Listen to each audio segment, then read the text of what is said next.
ખબરોમાં બન્યા રહેવા માટે બેલ આઇકોન દબાવો અને એબીપી અસ્મિતાને સબસ્ક્રાઇબ કરો. ગોંડલ નાગરિક બેંકના ચેરમેન જયંતિ ઢોલે 5 લાખ રૂપિયાની ઉચાપત કરી હોવાનો આરોપ લાગ્યો છે. બેંકના ડિરેક્ટર યતીશ દેસાઈએ જ જયંતિ ઢોલ સામે 5 લાખની ઉચાપતનો આરોપ લગાવ્યો. તેમનો આરોપ છે કે ગોંડલ બાલાશ્રમની દીકરીઓના લગ્નમાં નાગરિક બેંક તરફથી આપવામાં આવેલા દાનની ઉચાપત થઈ છે અને 5 લાખના ખોટા બિલ રજૂ કરાયા છે. આજ અંગે વાતચીત કરવા માટે જયંતિ ઢોલ આપણી સાથે જોડાઈ ગયા છે. જયંતિભાઈ, તમારી ઉપર જે 5 લાખના આરોપો લાગ્યા છે ઉચાપતના, શું ખુલાસો કરશો એબીપી અસ્મિતા પર?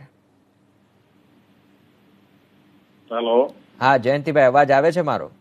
હા, થોડો અવાજ આવે છે પણ થોડો ડાઉન જે 5 લાખ રૂપિયાની ઉચાપત કરી હોવાનો તમારા પર આરોપ છે, શું ખુલાસો કરશો? ના, એ વાહિયાત છે. કોઈ 5 લાખની ઉચાપત કરી નથી. બાલાશ્રમની દીકરીઓ, જે અનાથ દીકરીઓ છે, જે વર્ષોથી ભગવતસિંહ બાપુએ બાલાશ્રમ કીધું નગરપાલિકા દ્વારા સંચાલિત છે, એની દીકરીના લગ્નની અંદર ધર્મદા કલ્યાણ ફંડમાંથી 10 લાખ રૂપિયા નાગરિક બેંકમાંથી ફાળવ્યા હતા. એમાં બધી દીકરીઓને ગોલ્ડના બધા સેટ લઈ દીધા છે અને એ જો આવો આક્ષેપ કરતા હોય કે આ ગોલ્ડ સેટ નથી લીધા અને ખોટા બિલો છે, તો દીકરીઓને જઈને પણ તમે પૂછી શકો છો, એના સ્ટેટમેન્ટ પણ લઈ શકો છો કે તમને આ વસ્તુ મળી છે અને આ વસ્તુ આપવામાં આવી છે કે નહીં. એમ જી, આપ અમારી સાથે જોડાયેલા રહેશો. ધારાસભ્ય લલિતભાઈ વસોયા પણ જોડાયા છે. લલિતભાઈ, આરોપો લાગ્યા છે 5 લાખની ઉચાપતના, આપ જયંતિભાઈને કઈ પૂછવા માંગશો?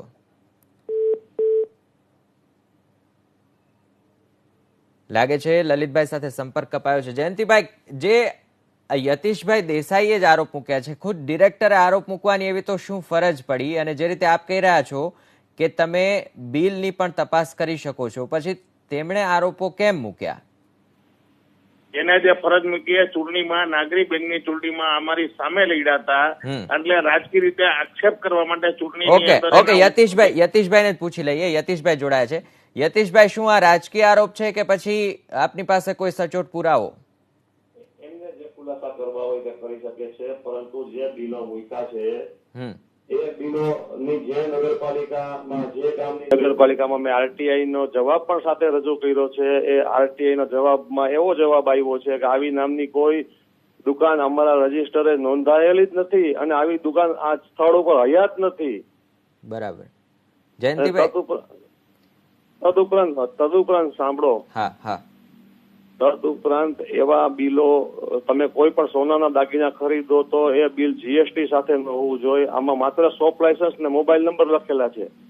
અચ્છા જયંતિભાઈ, ક્યાંથી ખરીદવામાં આવ્યા હતા દાગીના? અને તમે જે રીતે કહી રહ્યા છો કે તમારી પાસે દાગીના જે ખરીદવામાં આવ્યા એમાં શોપ લાયસન્સ એક દુકાનની અંદર 3 પેઢી ચાલતી હોય છે, એટલે જે ધંધો કરતા હોય એક વેપારીને 2-3 લાયસન્સ હોય છે, એટલે જે શોપ લાયસન્સ છે જેના નામનું હોય એને બીજી પેઢી, એક પેઢીમાં 3 ઇન્કમ ટેક્સમાં ફાયદો થાય એટલે બીજી પેઢી ચલાવતા હોય છે. અને એ ગોંડલમાંથી જે લોકોને ખરીદતા છે એના જે બિલ છે એની ખરાઈ કરી અને દીકરીઓની પણ ખરાઈ કરી લ્યો કે દીકરીઓને આ વસ્તુ જે એમ કે છે કે ખોટા આ બિલ છે ને ખોટા એને મળ્યું નથી. જો દીકરીઓના 7યના લગ્ન થયા છે, 7યના એડ્રેસ આપી દઈ અને દીકરીઓ પાસે પૂછી લ્યો આ વસ્તુ એને મળી છે કે નહીં, તો જ સત્ય. જયંતિભાઈ, તપાસ માટે તૈયાર છો આપ? હાજી 100% તૈયાર છે. ચોક્કસ. ધન્યવાદ જયંતિભાઈ અને યતીશભાઈ અમારી સાથે જોડાવા બદલ. તો આ મુદ્દે જયંતિભાઈ ઢોલ કે જેમના પર 5 લાખની ઉચાપતનો આરોપ લાગ્યો છે, તેઓએ પણ કહ્યું છે કે તપાસ થઈ જાય અને દૂધનું દૂધ અને પાણીનું પાણી થઈ જાય, તેઓ તૈયાર છે. બીજી તરફ યતીશભાઈ જે આરોપ લગાવ્યા તે અનુસાર આરટીઆઈમાં ખુલાસો થયો કે જ્યાંથી આ દાગીના લેવામાં આવ્યા તેવી કોઈ દુકાન છે જ નહીં.